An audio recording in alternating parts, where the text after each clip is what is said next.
निरंजन अलख निरंजन हो अलख निरंजन। ओम गाम दत्तात्रेयाय नमः नमः। ओम गाम दत्तात्रेयाय नमः नमः नमः। साधुबुवा, ओ साधुबुवा, साधुबुवा, कोणी आहे का तिकडे? महाराज,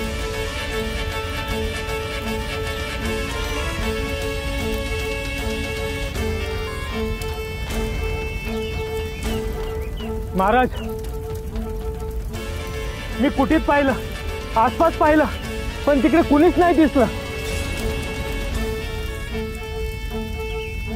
राज्य सोडून निघून गेले की काय? काही सांगता येत नाही महाराज।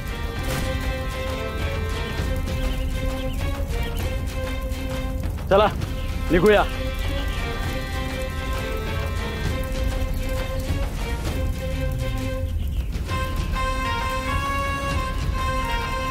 चला।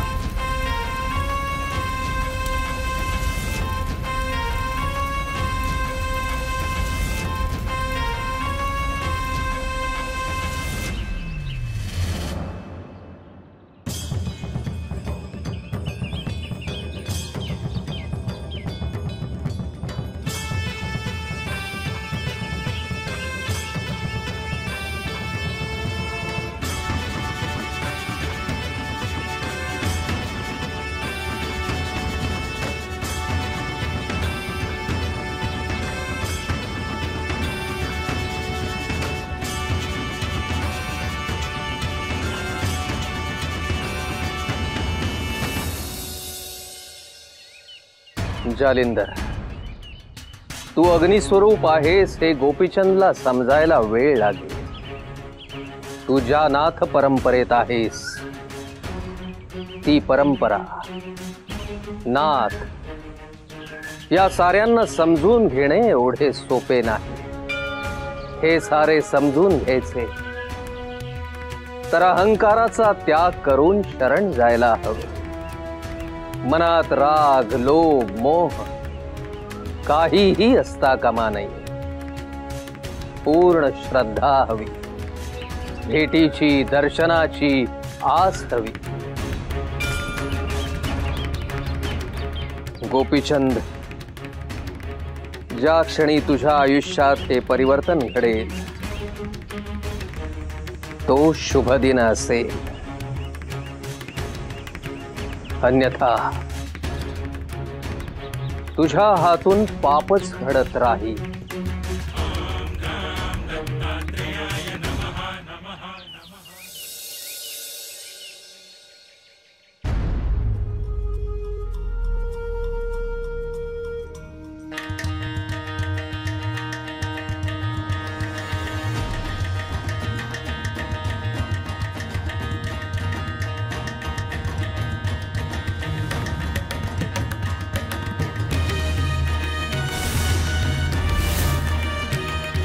लोमावती, मी असं ऐकलं आहे की गोपीचंद श्री जालिंदरनाथ यांना भेटायला गेला आहे। हो, तुम्हाला नाही सांगितलं का त्यांनी? आजकाल सगळ्या गोष्टी कुठे सांगतो तू?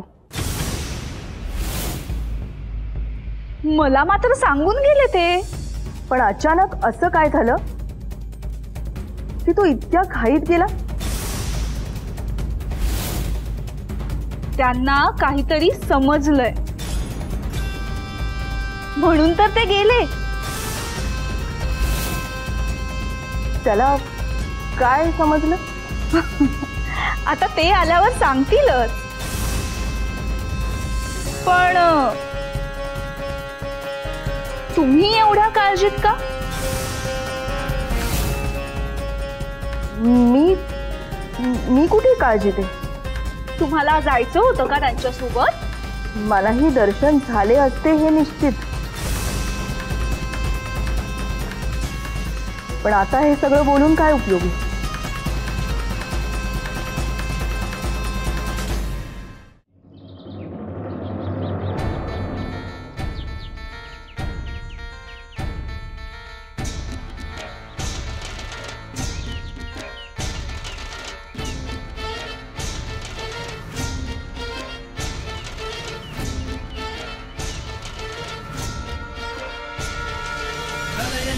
शिवशंकरा मदनारी तू जाळीला गुरुवर अंतरिक्ष नारायणा अग्निसूत तू झाला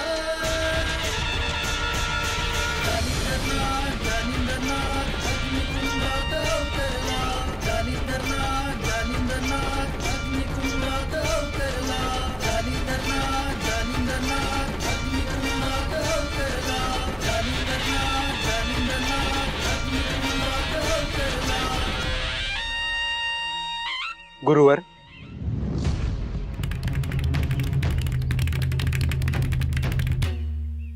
गुरुवर राजा गोपीचंद आणि त्याची माणसं येऊन गेली.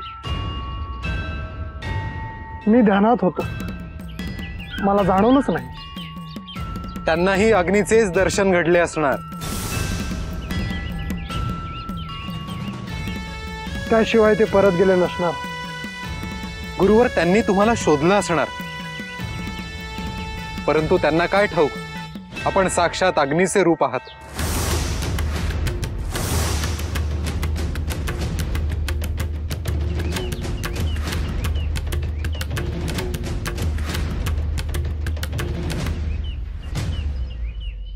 भेट झाली असती तर बरं झालं असतं. गुरुवर आपल्या दर्शनाचा योग नव्हता. त्याला त्याची माता इथे येऊन गेली हे तर समजलं नसेल.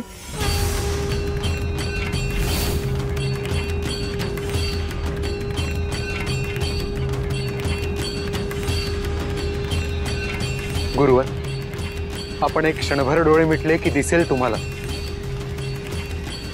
कदाचित तुम्ही ते पाहिलंही असेल.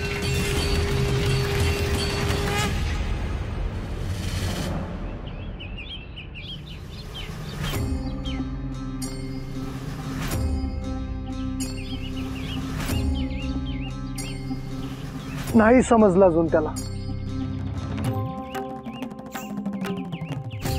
त्याची आई इथे येते हे लपवून का ठेवायचं हेच समजत नाही मला.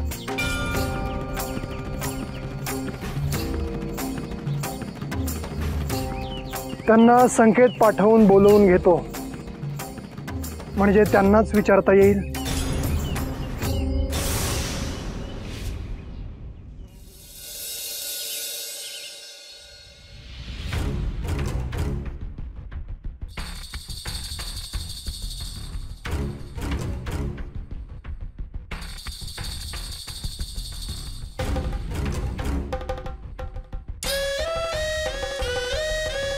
आलात जाऊन?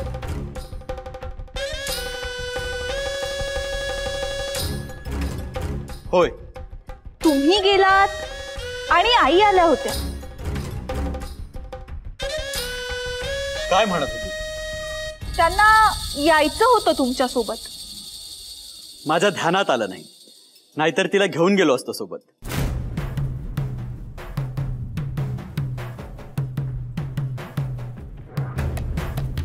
प्रणाम माते. सुखी राहा. झाली का भेट? नाही,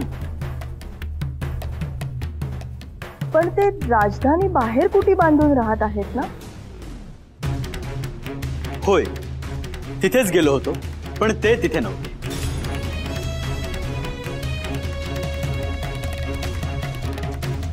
कुठेतरी गेले असतील. कदाचित, पण त्यांच्या अंगणात मोठी आग होती.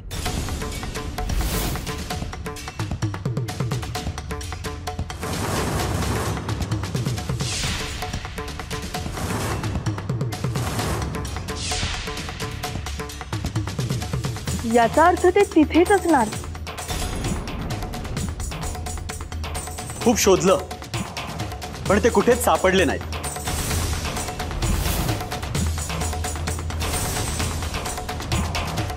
आश्चर्य आहे.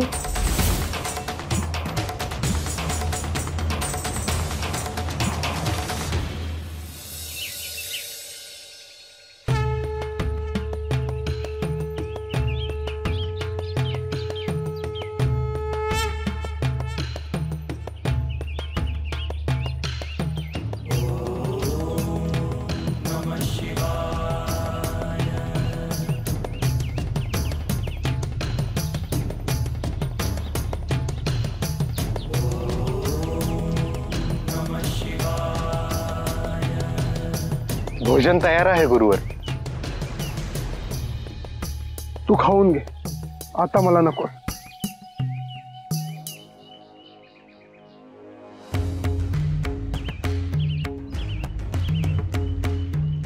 कसला विचार करताय गुरुवर?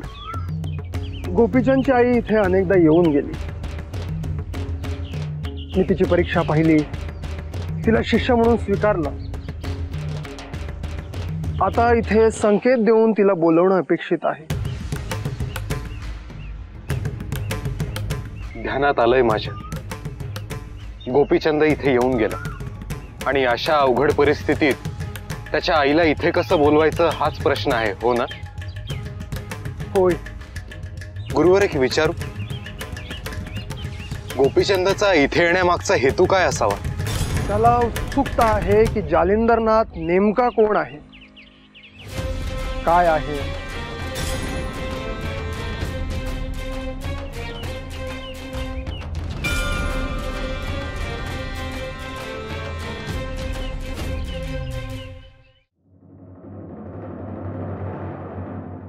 बोला, काय म्हणणं आहे तुमचं? स्वामी, मला असं वाटतं की तुम्ही आमच्या कक्षातही यावं.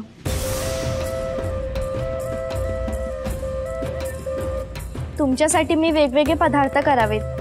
तुम्ही आमच्याशी बोलावं, तुम्ही आमच्यासोबत राहावं. मला असं वाटणं चुकीचं आहे का?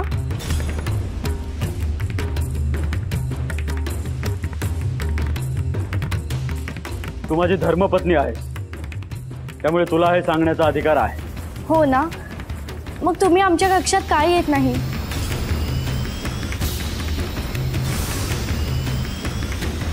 आमच्याशी बोलतही नाही. त्यासाठी प्रेम असावं लागतं.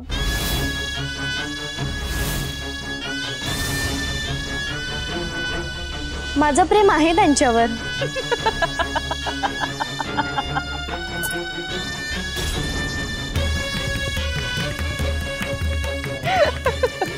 पण तुम्ही का हसता आहात?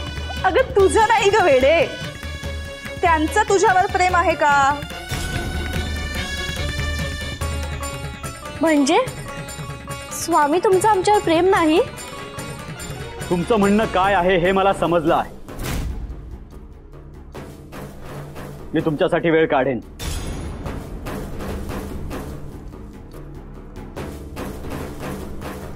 स्वामी, क्षमा असावी,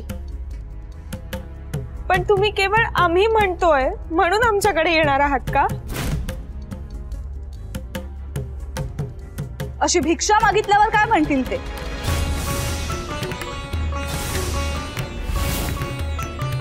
लोमावती,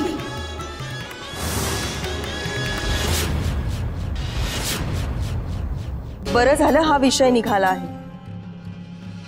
गोपीचंद, सगळ्यांना समान न्याय मिळायला हवा.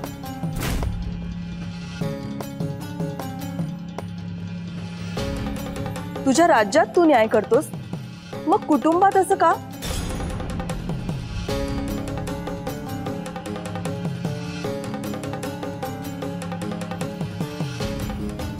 मी न्याय करेन.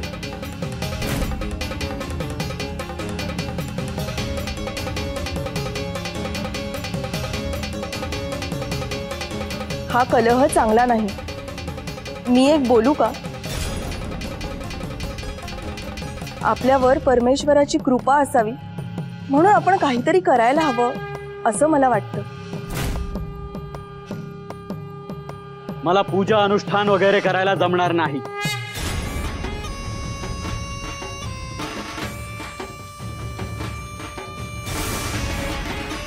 आपण राजधानी बाहेर जे ऋषी आले आहेत त्यांचं सगळ्यांनी मिळून दर्शन घेतलं तर?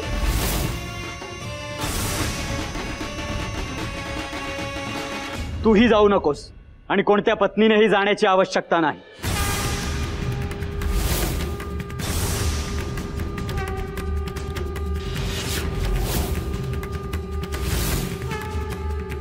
पण का? ते काय आपलं भविष्य बदलणार?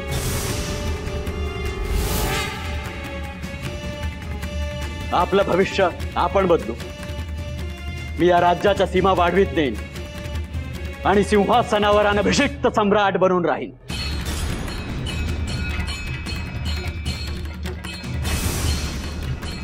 श्री जालिंदरनाथ श्रेष्ठ ऋषी आहेत. हे तुला काय ठाऊक? मी ऐकलं आहे.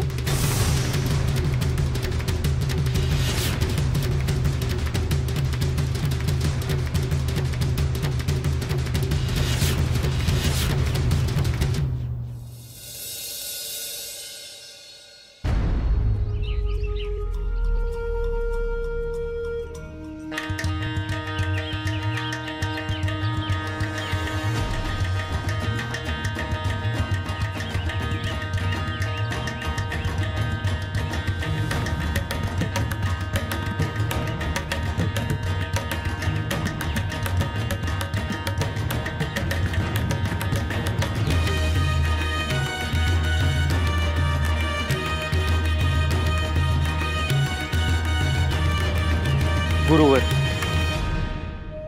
आपण नगरात जाऊ तेव्हा ही सोन्याची वीट पाहून लोक अनेक प्रश्न विचारणार, ह्यावर चर्चा होणार. आणि हे विष आहे गुरुवर. ही सोन्याची वीट चोरण्यासाठी खूप प्रयत्न होणार. तरीही आपल्यावर काहीही संकट येणार नाही गहिनी. तुम्ही दोघे आहात ना सोबत. तुम्हाला युद्ध कौशल्य शिकवलं ते कशासाठी? तुम्ही देवांसोबत तसेच दानवांसोबतही युद्ध करू शकता. मग हे चोर दरोडेखोर यांची काय काळजी करतो?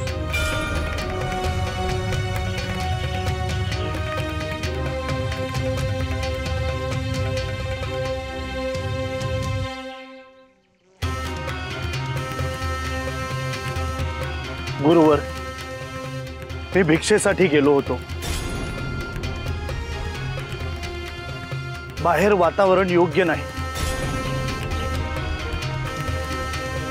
परकीय आक्रमण झाली आहे.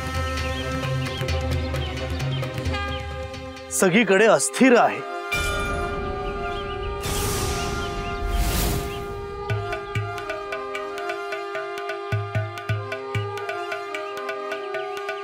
आपण जाऊ आणि सगळं व्यवस्थित करू.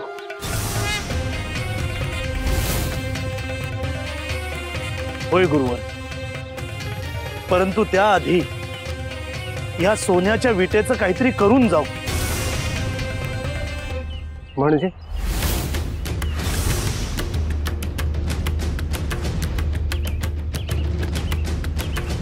काय काय करायचं विटेचं?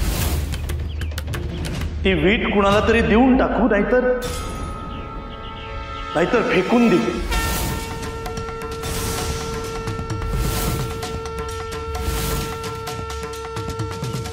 गोरक्षरे, काय बोलतो आहेस?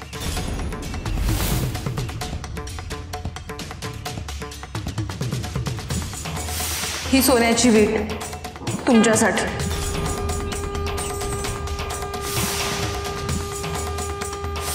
मला ह्याची काय आवश्यकता? तुम्हाला कधी आवश्यकता वाटली तर असू देत. परंतु मैनावती, ही सोन्याची वीट मी कुठे बाळगू? माझी इच्छा मोडू नका.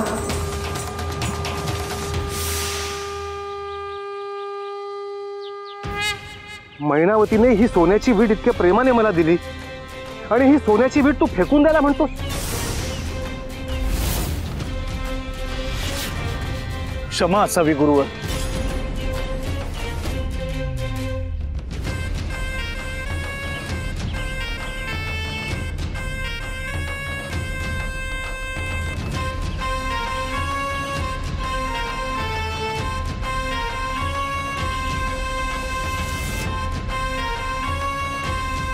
गुरुवर, आता काय करायचे? आता मी असं काहीतरी करेन की या सोन्याच्या विटेचा प्रश्नच मिटेल. निरंजन